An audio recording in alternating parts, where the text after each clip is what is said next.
اعوذ باللہ من الشیطان الرجیم بسم اللہ الرحمن الرحیم۔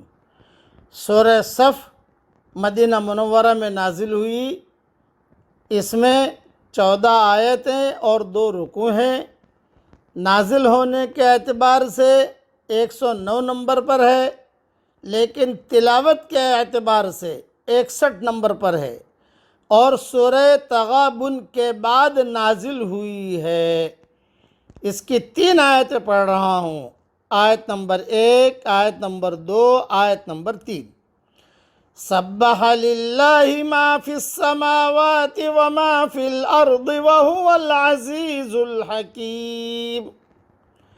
اللہ کی تسبیح بیان کرتی ہے ہر چیز جو آسمانوں اور زمین میں ہے، اور وہ غالب ہے، حکمت والا ہے۔ یا ایہا الذین آمنوا لم تقولون ما لا تفعلون۔ اے ایمان والو، تم ایسی بات کیوں کہتے ہو جو تم کرتے نہیں؟ کبر مقتا عند اللہ ان تقولوا ما لا تفعلون۔ اللہ کے نزدیک یہ بات بہت ناراضی کی ہے کہ تم ایسی بات کہو جو تم کرو نہیں۔ اس کا شان نزول اور اس کے مختصر سی تشریح سن لیجئے۔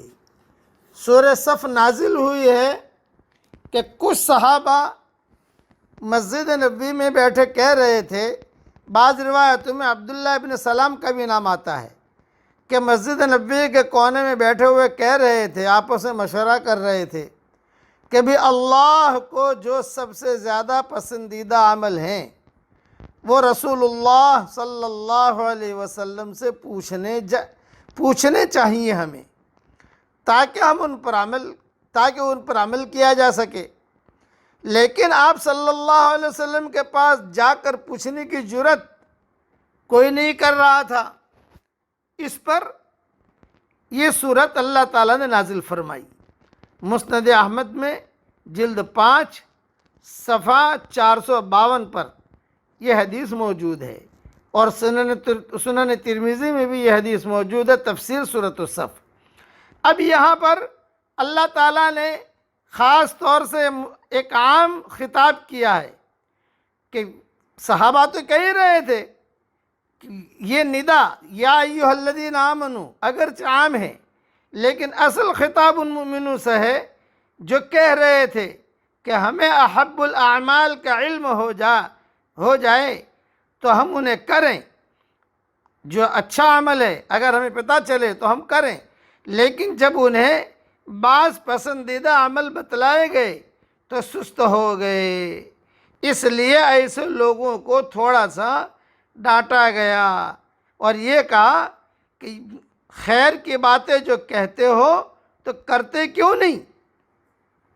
جو بات منہ سے نکالتے ہو اسے پورا کیوں نہیں کرتے؟ جو زبان سے کہتے ہو تو پھر اس کو مکمل کیوں نہیں کرتے؟ یہ ان کو خطاب ہے، لیکن یہ خطاب عام ہے، ہم لوگوں کو بھی ہے۔ اسی لیے کہا گیا کہ پہلے تولو پھر بولو، زبان سے نکالو ہی مت۔ اب جب انہوں نے نکالا، اللہ نے پوری صورت نازل کر دی، اب صحابوں میں کچھ سستی ہونے لگی، اس پر اللہ تعالیٰ نے انہیں کہا کہ یا ایھا الذین آمنوا لم تقولون ما لا تفعلون۔ اے ایمان والو، تم وہ بات کیوں کہتے ہو جو کرتے نہیں؟ کبر مقتا عند اللہ ان تقولوا ما لا تفعلون۔ تم جو کرتے نہیں اس کا کہنا اللہ تعالیٰ کو سخت ناپسند ہے۔ اسی کی مزید تاکید ہے کہ اللہ تعالیٰ ایسے لوگوں پر سخت ناراض ہوتا ہے۔ اس لیے اس دور میں بھی زبان سے کوئی کام کرنا ہے، زبان سے کہو۔ آپ نہیں کر سکتے تو خواہ مخواہ جو ہے بڑی بڑی باتیں مت کرو، میں یہ کروں گا، میں کروں گا، میں کروں گا، میں کروں گا۔ کئی لوگ ہوتے ہیں، اور ہمیں تو ایسے لوگ بہت ملتے ہیں کہ بھی میں یہ کروں گا، میں یہ کروں گا، پھر کرتے کچھ نہیں۔ کوئی بات اپنی زبان سے نکالنی نہیں چاہیے اس قسم کی جو ہم نہ کر سکیں۔ ہاں اب شریعت مکمل ہو گئی ہے، اور اللہ تعالیٰ کے احکامات مکمل ہو گئے ہیں، اس لیے اللہ کے احکامات کو پورا کرو۔ آخر شروع میں یہ بات کہی، سبح للہ ما فی السماوات وما فی الارض وہو العزیز الحکیم۔ ہر مخلوق اللہ تعالیٰ کی پاکی بیان کرتی ہے، تو ہم بھی پاکی بیان کریں۔ پڑھ لیجئے میرے ساتھ، سبحان اللہ و بحمدہ سبحان اللہ العظیم۔ اللہ تعالیٰ ہمیں ان باتوں پر عمل کرنے کے توفیق عطا فرمائے جس سے اللہ ہم سب سے راضی ہو جائے۔ آمین۔ وآخر دعوانا ان الحمد للہ رب العالمین۔